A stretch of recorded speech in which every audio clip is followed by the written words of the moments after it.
৫ তারিখে আ যে ঘটনাটা ঘটেছে সেটা হচ্ছে যে সেনাপ্রধানের অফিস থেকে আ রাজনৈতিক দলগুলোর সাথে যোগাযোগ করা হয়েছে।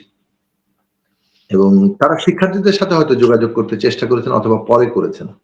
আ কি কারণে সেই যোগাযোগ স্থাপিত হয়নি সেটার আ হয়তো তারাই ভালো উত্তর দিতে পারবেন। হয়তো যোগাযোগের মাধ্যম কিংবা তারা এভেইলেবল ছিলেন কিনা সেটাও একটা প্রশ্ন হতে পারে। আ আমরা আ নানান মাধ্যমে আমরাও আমাদের সাথে যোগাযোগ করাটা খুব সহজ হয়নি। যে কারণে দেরিতে আমরা পৌঁছেছি। শেষ পর্যন্ত যোগাযোগ স্থাপিত হওয়াতে আমরা ভেবেছি যে আমাদের যে বক্তব্য আছে সেটা বলা দরকার। যেহেতু সেখানে একটা আ আ একটা মানে একটা পরিবর্তন ঘটছে বলে আমরা অনুমান করেছিলাম। হুম। মানে যখন সেনাপ্রধানের বক্তব্য দেওয়া হবে বলে টেলিভিশনে জানানো হলো এবং তারপরে সেনাপ্রধান রাজনৈতিক নেতৃবৃন্দের সাথে কথা বলবেন, তখনই আমরা প্রায় বুঝে গিয়েছিলাম যে আ একটা বড় ঘটনা ঘটে গেছে।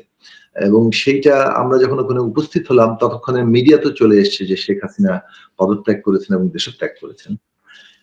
আ তারপরে সেইখানে যে আলোচনা হয়েছিল যে আ আমি আবারও স্পষ্ট করেই বলব যে আমাদের দিক থেকে আমরা এটা বলেছি যে আ এখানে আমাদের শিক্ষার্থীরা একটা অগ্রণী ভূমিকা পালন করেছে ছাত্র নেতৃবৃন্দ এবং তাদের সাথে আলোচনাটা খুব জরুরি। তাদেরকে আলোচনায় যুক্ত করেই যেকোনো আ সিদ্ধান্তের জায়গায় যাওয়া